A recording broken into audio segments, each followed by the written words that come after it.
যে বিজেপিকে ভোটটা না দিলে পশ্চিমবাংলাবাসী বুঝে গিয়েছিল, বাঙালিরা বুঝে গিয়েছিল যে বিজেপি ভোটটা না দিলে আমাদের টাকাটা আমাদের অধিকার আমরা আদায় করতে পারবো। তাই পশ্চিমবাংলা বাঙালিরা যখন দেখলো যে আমাদের এতভাবে বঞ্চিত করছে 100 দিনের কাজের টাকা, মানুষের মাথায় ছাদ দেওয়ার জন্য যে আবাস যোজনা টাকা এবং বিভিন্নভাবে আমাদের যে ট্যাক্স বাবদ যে টাকাটা যায় সে টাকা, কোনো টাকা আমাদের পশ্চিমবাংলাকে দিচ্ছে না। এবং আমরা ভেবেছিল যে টাকা না দিয়ে আমরা হাতে মারা পরিবর্তে ভাতে মারবো, নানানভাবে হেনস্থা করব, নানানভাবে এই আর্থিকভাবে তাদেরকে দুর্বল করে দেওয়ার যে পরিকল্পনা নিয়েছিল সেটা পুরো বৃথা হয়ে গেছে। মানুষ বুঝে গেছে যে বিজেপিকে ভোট না দেওয়া মানে টাকাটা পাবো, আমার অধিকারটা পাবো।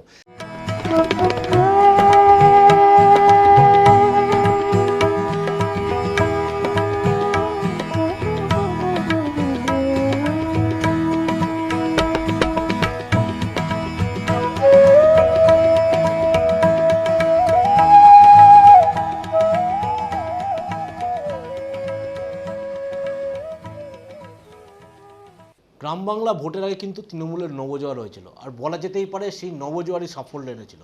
কিন্তু লোকসভার ভোটেও কিন্তু জয় জয়কার রাজ্য সরকারে। তাহলে কি সরকারি প্রকল্পের উপর আস্থা রাখলো সাধারণ মানুষ, নাকি লক্ষ্মীর ভাণ্ডারে 500 থেকে 1000ই মহিলাদের ব্যাপক সংখ্যক ভোট আনলো? কি বলছে কাকদ্বীপ পঞ্চায়েত সমিতির সভাপতি দাদা?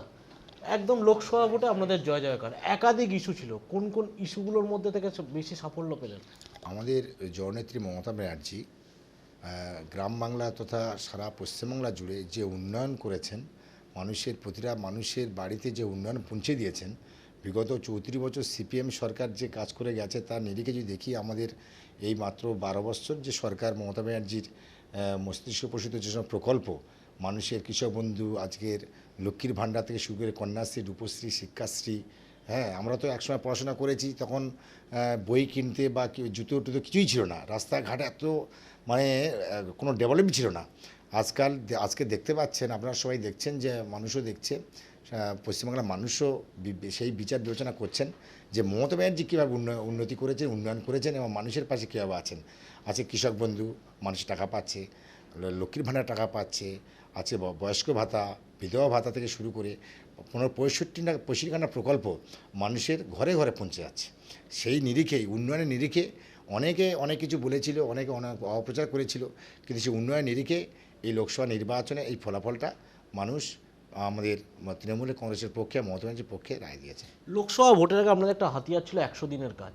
সেই 100 দিনের কাজের টাকা রাজ্য সরকারের উদ্যোগে ফিরিয়ে দেওয়া হলো, কিন্তু লোকসভা ভোট মেটার পর প্রধানমন্ত্রী যখন নিলেন, তারপর সেই 100 দিনের কাজের টাকাই বাংলাকে ফিরিয়ে দেওয়া হলো। তাহলে কি এই যে টাকাটা আটকে ছিল, এইটাই সাধারণ মানুষ বুঝিয়ে দিল যে বাংলা সব দিক থেকে যখন পিছিয়ে, সেই ভোটটাও বিজেপিকে পিছিয়ে দিল? এখন যেটা বলার, আমি ভাবছিলাম যে বিজেপিকে ভোটটা না দিলে পশ্চিমবাংলাবাসী বুঝে গিয়েছিল, বাঙালিরা বুঝে গিয়েছিল যে বিজেপি ভোটটা না দিলে আমাদের টাকাটা আমাদের অধিকার আমরা আদায় করতে পারবো। তাই বাঙালিরা যখন দেখলো যে আমাদের এতভাবে বঞ্চিত করছে 100 দিনের কাজের টাকা, মানুষের মাথায় ছাদ দেওয়ার জন্য যে আবাস যোজনা টাকা এবং বিভিন্নভাবে আমাদের যে ট্যাক্স বাবদ যে টাকাটা যায় সে টাকা, কোনো টাকা আমাদের পশ্চিমবাংলাকে দিচ্ছে না। এবং আমরা ভেবেছিল যে টাকা না দিয়ে আমরা হাতে মারা পরিবর্তে ভাতে মারবো, নানানভাবে হেনস্থা করব, নানানভাবে এই আর্থিকভাবে তাদেরকে দুর্বল করে দেওয়ার যে পরিকল্পনা নিয়েছিল সেটা পুরো বৃথা হয়ে গেছে। মানুষ বুঝে গেছে যে বিজেপিকে ভোট না দেওয়া মানে টাকাটা পাবো, আমার অধিকারটা পাবো। সেই নিরিখে সেই মানুষ, বাঙালিরা তারা ডিসিশন নিয়েছে যে বিজেপি একটা ভোট নয়। তাই নরেন্দ্র মোদী সেটা বুঝেছে যে এই কারণে মানুষ আমাদের ভোট দেয়নি, তাহলে টাকাটা দেওয়া দরকার। তো 100 দিনের টাকাটা দেয়নি, ওটা দিয়েছে হচ্ছে আমাদের যে ট্যাক্স বাবদ যে টাকাটা পাবো, আমরা এখনও 100 কোটি টাকার মতো পাবো। মাত্র তো 10 কোটি টাকা দিয়েছে, 10 কোটি টাকা দিয়েছে, তাই তো আমরা 1000 কোটি টাকা পাবো। প্রচুর আমাদের ট্যাক্সের টাকা। একটা পেস্ট কিনতে যাবেন, একটা কলগেট কিনতে, যা কিছু কিনতে যাবেন, সব কিন্তু ট্যাক্স নিয়ে যাচ্ছে সেন্ট্রাল গভর্নমেন্ট, সেই টাকা আমাদেরকে ফিরিয়ে দেবে, তাই দিচ্ছে না। তাই উন্নয়ন সব দিক থেকে আমরা থেমে যাচ্ছে, অনেকটা স্থিমিত হয়ে যাচ্ছে। সেক্ষেত্রে মমতা ব্যানার্জি নানান পরিকল্পনার মধ্য দিয়ে আমরা কিন্তু উন্নয়নগুলো চালিয়ে রাখছি, চালু রয়েছে। সেটা মানুষ বুঝেছে মমতা ব্যানার্জি একমাত্র পারে বাংলাকে উন্নয়ন করতে, মমতা ব্যানার্জি একমাত্র পারে বাংলাকে এগিয়ে নিয়ে যেতে। সেটা কিন্তু বাঙালিরা অর্থাৎ পশ্চিমবাংলার মানুষ সেই বুঝে মমতা ব্যানার্জির সঙ্গে আছেন এবং আগামী দিনও থাকবেন।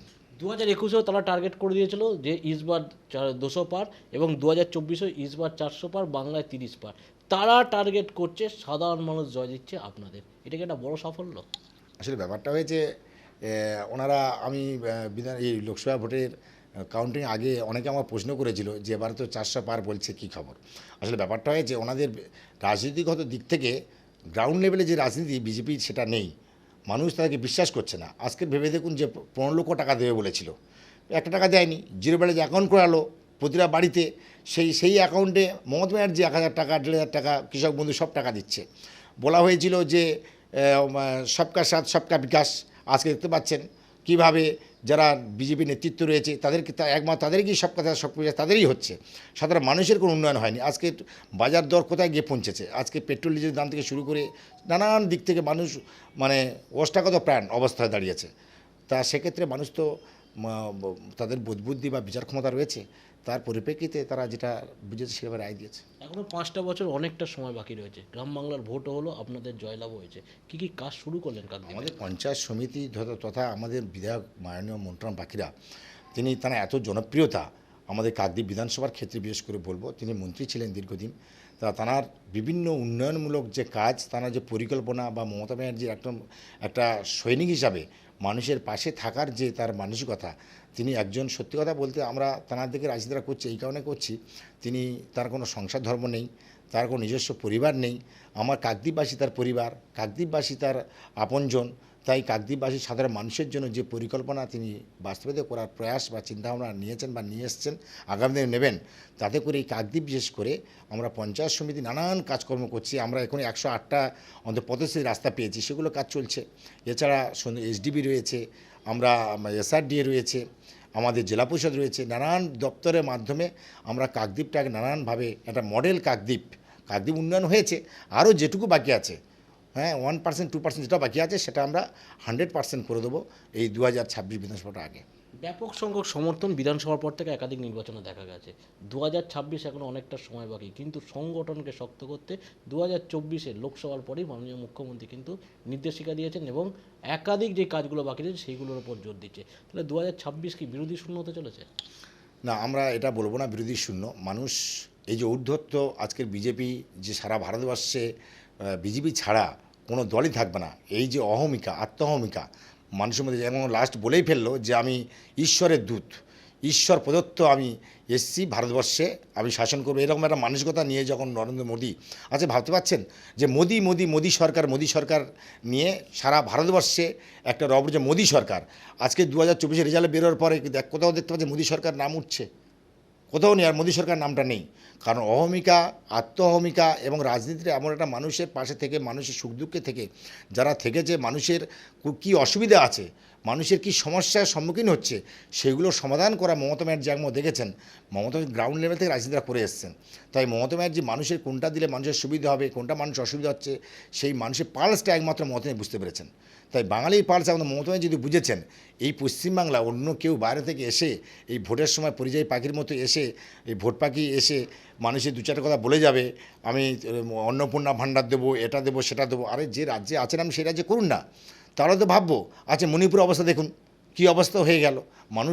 মানুষ তারা বিচার বিবেচনা এতটাই তাদের দক্ষ, তারা বেছে নিয়েছে যে বিজেপিকে কোনোভাবে আগামী দিনে দেখবেন পশ্চিমবাংলা কেন সারা ভারতবর্ষে বিজেপি কোনো জায়গা থাকবে না। লোকসভা ভোটে একটা উল্লেখযোগ্য উত্তরপ্রদেশে বিজেপির জয় হতো, সেই উত্তরপ্রদেশও কিন্তু এবার মুখ ঘুরিয়েছে। তাহলে কি আপনারা বারবার অভিযোগ করছিলেন ধর্ম নিয়ে রাজনীতি করছে বিজেপি, তারই প্রতিফলন এটা? না, ধর্ম নিয়ে রাজনীতি অন্য জায়গায় রাজনীতি হবে, কিন্তু ধর্মটাকে নিয়ে রামটাকে নিয়ে টানাটানি করছে। এক জায়গায় পড়ছিলাম, রাম বলছে বাবা একটাবার রাজনীতি আমার ছেলে রাজনীতিটা কর একবার, আমাকে নিয়ে কেন, আমরা হিন্দু, সবাই হিন্দু, আমাদের বাড়িতে প্রতিনিয়ত নাম সংকীর্তন হয়, কীর্তন হয়, আমার বাবা গীতা পাঠ করে, আমার মা, আমার ফ্যামিলি ওই যে একাদশী টুজি বলে প্রতিনিয়ত কিন্তু আমরা ভগবানকে মানি। যারা মুসলিম সম্প্রদায় তারা মসজিদে যান, যারা যে সম্প্রদায় তারা মন প্রাণ দিয়ে ভালোবাসে। তারা কিন্তু মমতা ব্যানার্জি বা আমাদের সরকার কিন্তু কোনো ধর্মীয়টাকে সর্বধর্ম নিয়ে চলার চেষ্টা করে। আজকে যদি দেখেন আপনি যে এই যে দুর্গাপূজা সারা পশ্চিমবাংলা জুড়ে যতগুলো দুর্গাপূজা হয়, মমতা ব্যানার্জি 60,000 টাকা, এবার 60,000 টাকা করে প্রতিটা পূজা কর্তাকে দিয়েছে। কেন দিয়েছে? যে পুজোটা আমাদের যে বাঙালির শ্রেষ্ঠ উৎসব দুর্গা উৎসব, সেইটাকে প্রাধান্য দেওয়ার জন্য মমতা দিয়েছেন। কিন্তু আজকে বলছে যে দুর্গাপূজা হয় না বাংলা, সেটা মানুষ দেখছে। আজকে রাম নিয়ে আজকে যে রাজনীতিটা করছে, আজকে যে রাম মন্দির যেখানে অযোধ্যা হয়েছে সেখানে বিজেপি ভরাডুবি, সব জায়গায় যেখানে ইয়ে হয়েছে ওই উত্তরপ্রদেশে সব জায়গায় ভরাডুবি। অতএব ভগবানের জায়গা থাকবে, রাজনীতিটা থাকা ভালো।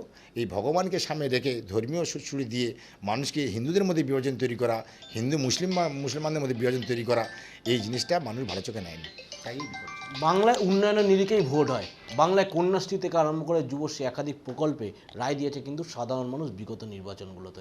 যে একদিকে যখন দলনেত্রী বলছেন তৃণমূল কংগ্রেস সারা বছর পড়াশোনা করে, তারই ফল দেখা যাচ্ছে বিভিন্ন নির্বাচনগুলোতে, এবং তারা আশাবাদী সেই লোকসভার পর যে বিধানসভা নির্বাচন, সেই নির্বাচনেও কিন্তু সাফল্য থাকবে এবং সাধারণ মানুষের ব্যাপক সমর্থনে তারা আবার জয়লাভ করবে।